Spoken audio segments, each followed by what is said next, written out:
இது போன்ற பல செய்திகளை பெறுவதற்கு இந்த யூடியூப் சேனலை சப்ஸ்கிரைப் செய்யவும். நீங்கள் இந்த தமிழ் செய்திகளை இப்பொழுது ஸ்பாட்டிஃபையிலும் கேட்கலாம். டிஸ்கிரிப்ஷன் பாக்ஸில் உள்ள லிங்கை கிளிக் செய்து பார்க்கவும். தேவன் உங்களை ஆசீர்வதிப்பாராக. பரிசுத்த ஆவியுள்ள ஒரு சபையில் கிறிஸ்துமஸ் நாடகம் நடத்துவதை குறித்து என்ன பாருங்கள். அது கிறிஸ்துவை குறித்த நாடகமானால் அதனால் பரவாயில்லை. ஆனால் அது சாண்டா கிளாஸை குறித்ததானால் அவன் பேரில் எனக்கு நம்பிக்கை இல்லை. நான் பெரியவனாகிவிட்டேன். நான் பெரியவனாகி அதிலிருந்து விலகி வந்து விட்டேன். எனக்கு சாண்டா கிளாஸின் பேரில் சிறிது கூட நம்பிக்கை கிடையாது. பார்த்தீர்களா, இவர்கள் வைத்துள்ள சில சிறு கிறிஸ்துமஸ் காரியங்கள் மூடத்தனமானது என்று நான் எண்ணுகிறேன். மேலும் அவர்கள் கிறிஸ்துவை முழுவதுமாக கிறிஸ்துமஸில் இருந்து எடுத்துவிட்டு அதில் சாண்டா கிளாஸை அதில் புகுத்திவிட்டனர். சாண்டா கிளாஸ் ஒரு கட்டுக்கதை. குழந்தைகளை குறித்த உங்களுடைய உணர்வுகளை நான் புண்படுத்திக் கொண்டிருக்கவில்லை என்று நான் நம்புகிறேன்.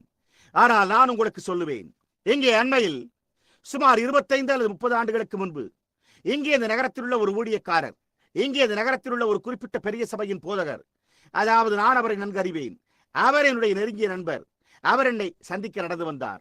சார்லி போஹன்னான். சகோதரன் மைக், உங்களுக்கு என்னுடைய நல்ல நண்பர் சார்லி போஹன்னான் என்ற ஒருவர் ஞாபகம் இருக்கும்.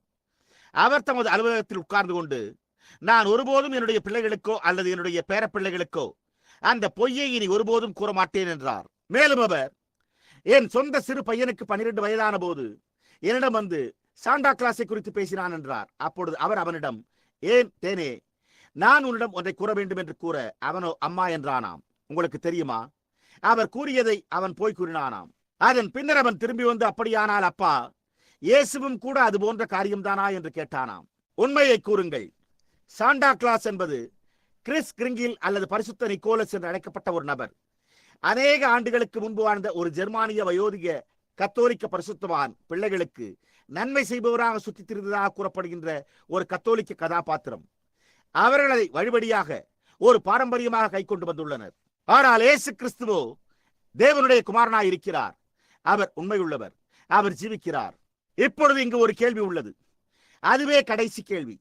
அது ஒரு இப்பொழுது கவனியுங்கள். அந்த விஷயத்தில் நீங்கள் என்னுடன் இணங்காமல் இருக்கலாம். ஆனால் நீங்கள் என்னோடு இணங்காமல் இருந்தால் நினைவிருக்கட்டும், அது நட்பு முறையில் இருக்கட்டும். நீங்கள் அப்படி செய்வீர்களா? நான் உங்களை நேசிக்கிறேன். நான் உங்களை புண்படுத்த விரும்பவில்லை. நான் உத்தமமாய் இருக்க விரும்புகிறேன். என்னால் முடியவில்லை என்றால் என் மகனிடம் நான் ஒரு பொய்யை கூறினால் நான் ஒரு பொய்யன், புரிகிறதா? நான் அவனிடம் உண்மையை கூறவே விரும்புகிறேன். இப்பொழுது நான் அவனிடம் சாண்டா கிளாஸை குறித்து கூறி, நான் ஆம், நிச்சயமாக சாண்டா கிளாஸ் உண்டு, கிறிஸ்துமஸ் இரவன்று தந்தையை கவனி என்றேன். பார்த்தீர்களா? ஆம்.